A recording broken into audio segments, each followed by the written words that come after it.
ایسا لگتا ہے کہ الفاظ اہم ہیں۔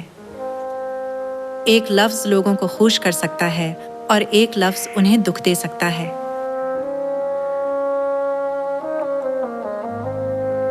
حتیٰ کہ میاں اور بیوی کے درمیان ایک لفظ بھی ان کے چہروں کو سرخ اور روشن کر سکتا ہے۔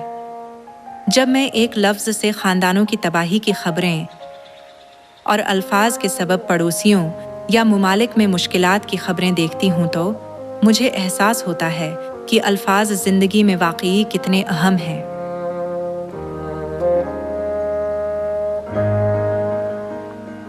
ایمان کی زندگی گزارنے میں الفاظ اور بھی زیادہ اہم ہوتے ہیں۔ پیدائش کے مطابق آدم کے وقت سے شیطان نے ایک لفظ سے موت دی ہے، جبکہ خدا نے ہمیں ایک لفظ کے ذریعے زندگی دینے کا کام شروع کیا ہے۔ خدا نور ہے اور آپ نور کے فرزند ہیں۔ نور کے فرزندوں کے طور پر آپ کو اپنے سب کاموں سے خدا کے جلال کو ظاہر کرتے ہوئے پرفضل اور پاک بننا چاہیے۔ کتاب مقدس کہتی ہے کہ کوئی گندی بات ہمارے منہ سے نہ نکلے، مگر وہی جو ضرورت کے موافق دوسروں کی ترقی کے لیے مددگار ہو، تاکہ اس سے سننے والوں کو فائدہ پہنچے۔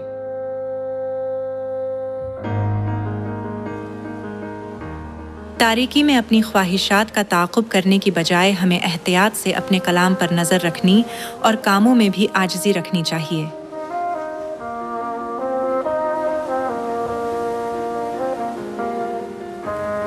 نرم جواب قہر کو دور کر دیتا ہے، پر کرخت باتیں غضب انگیز ہیں۔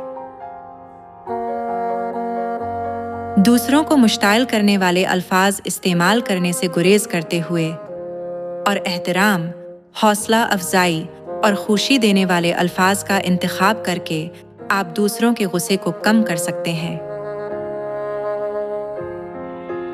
ہمیں صرف ایسی باتیں نہیں کہنی چاہیے جن سے ہمیں خوشی ہو، بلکہ ایسے الفاظ جو سننے والے کی خوشی کا باعث ہوں۔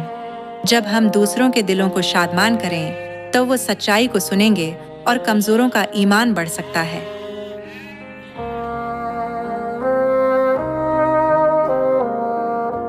باتوں سے ٹھیس پہنچنا ہماری ایمان کی زندگی میں ایک بڑا مسئلہ ہے۔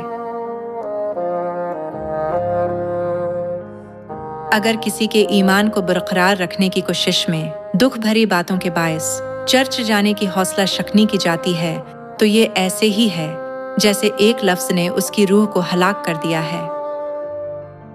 ہمیں امتیاز کرنے کے قابل ہونا چاہیے کہ آیا ہماری باتوں سے تکلیف ہوگی یا خوشی۔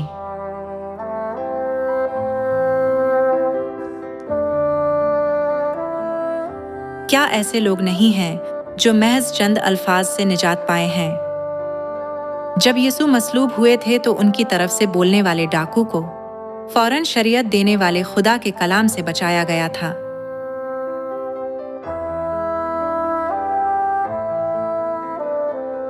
پس پرفضل طور پر بات کر کے آپ بہت سی روحوں کو بچا سکتے ہیں۔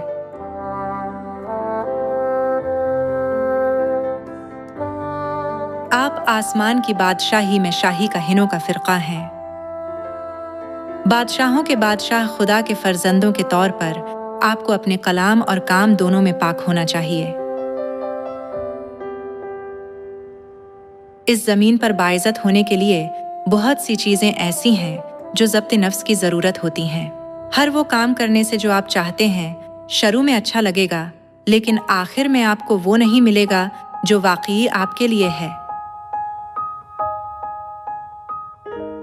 اگر آپ خدا کے کلام کی فرمان برداری نہیں کرتے تو آپ ایک عظیم خزانہ سے محروم رہیں گے۔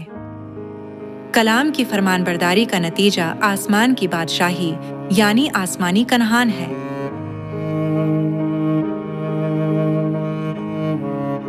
جب خدا اسرائیلیوں کو ملک کنعان لے جا رہے تھے تو انہوں نے اس عمل میں بہت شکایت کی تھی۔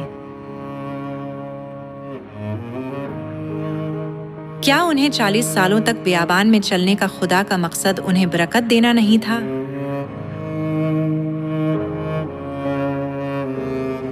ہمیں شکایات نہیں رکھنی چاہیے۔ ہمیں نبوتوں پر ایمان رکھنا اور شکر گزار ہونا چاہیے۔ ہم خوبصورت باتیں کہیں اور خوبصورت پاؤں والے بھی بنیں۔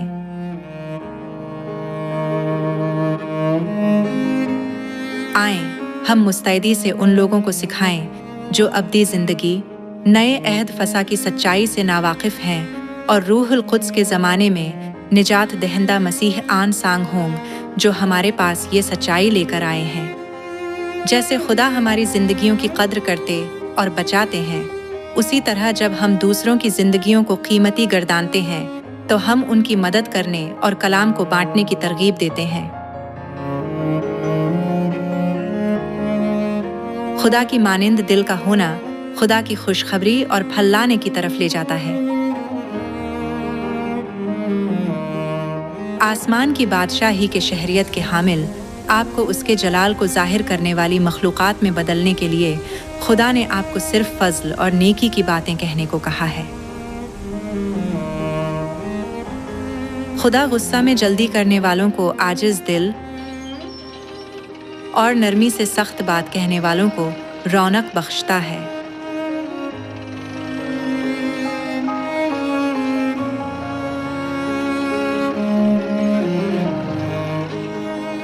وہ لوگ جنہیں کسی عادت کو بدلنا مشکل لگتا ہے، ان کے لیے دعا، براہ کرم زیادہ نرمی سے بات کرنے میں میری مدد کیجیے، آگے بڑھنے کا ایک طریقہ ہے۔ خدا باپ سب کچھ سنتے ہیں۔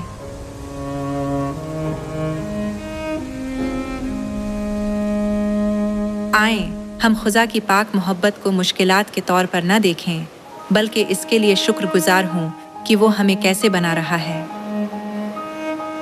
ہمیشہ خدا کو گرم اور شائستہ الفاظ سے خوش کریں، ایسے الفاظ جو سننے والوں کے لیے خوشنما اور مہربان ہوں، ایسے الفاظ جو برکت لاتے ہیں اور ایسے الفاظ جو آسمان کی بادشاہی کی طرف لے جاتے ہیں تاکہ آپ آسمان کی بادشاہی میں داخل ہو سکیں۔